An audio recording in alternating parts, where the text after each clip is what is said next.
अब अगर हम बात करें कि ओवरऑल क्या सक्सेस स्टोरीज हमें हेल्थ केयर इंडस्ट्री में देखने को मिल रही है, क्या केस स्टडीज है, तो एक तो डायग्नोस्टिक सर्विसेज की बहुत ज़्यादा डिमांड बढ़ गई है, बहुत ज़्यादा ग्रोथ भी हो गई है, क्योंकि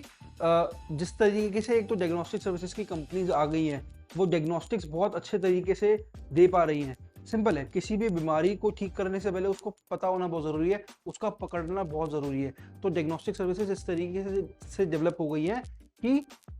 कुछ चंद ही घंटों में वो कोई भी बीमारी का अच्छे से बता देते हैं। इसीलिए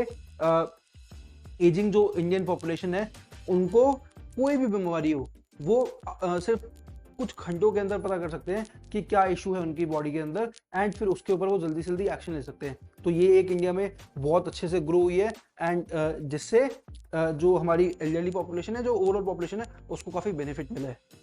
उसके अलावा elderly focused home health care काफ़ी खुल गए हैं, जिसकी वजह से जो भी ये ग्रोइंग डिमांड थी कि जो एल्डरली पॉपुलेशन है उनको तो चाहिए ही ना, तो elderly focused home health care काफ़ी ज़्यादा इंडिया में खुल चुके हैं, काफ़ी खुल भी रहे हैं। डिमांड जितनी है उतनी भी फुलफिल नहीं हो रही है, बट फिर भी काफ़ी अच्छे तरीके से इंडिया में ये हुआ है। उसके अलावा टेलीमेडिसिन के अंदर काफ़ी ज़्यादा इनोवेशन हुई है। आप देखो कौन से ऐसे टेलीमेडिसिन स्टार्टअप्स हैं जो कन्वीनियंट और accessible health care services provide कर रहे हैं एल्डरली इंडिविजुअल्स को।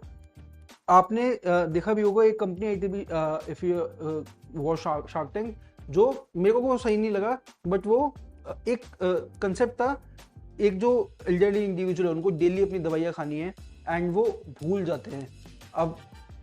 बच्चों को भी, मतलब जो आसपास लोग रह रहे हैं उनको भी इतना ध्यान नहीं रहता, तो उन्होंने क्या करा कि एक एक पिल को एक एक पैकेट में डाला और उस पर टाइम लिख दिया कि ये इस टाइम खानी है, इस टाइम खानी है, इस टाइम खानी है, कि वो खुद भी ध्यान रख पाए और जो उनके साथ है वो लोग भी ध्यान रख पाए। तो ये तो एक एग्जांपल हो गया, वो कॉस्ट की वजह से शायद ओके हो गया था, लेकिन टेलीमेडिसिन के अंदर बहुत सारी इनोवेशन हो रही है। तो आपको ये देखना है कि क्या इनोवेशन हो रही है, कौन सी ऐसी कंपनी जो इनोवेशन कर रही है, ताकि आप फिगर आउट कर सको कि कौन से स्टार्टअप्स को आप पैसा दो। देखो, आप पैसा दे रहे हो, डाल रहे हो पैसा कमाने के लिए, लेकिन अगर आप ऐसी कंपनीज में पैसा डाल रहे हो तो आप उनके ऑपरेशंस को भी हेल्प कर रहे हो, एंड ऐसी कंपनी के अगर ऑपरेशंस को आप हेल्प कर रहे हो तो कहीं ना कहीं इंडिया की ग्रोथ में आप हेल्प कर रहे हो।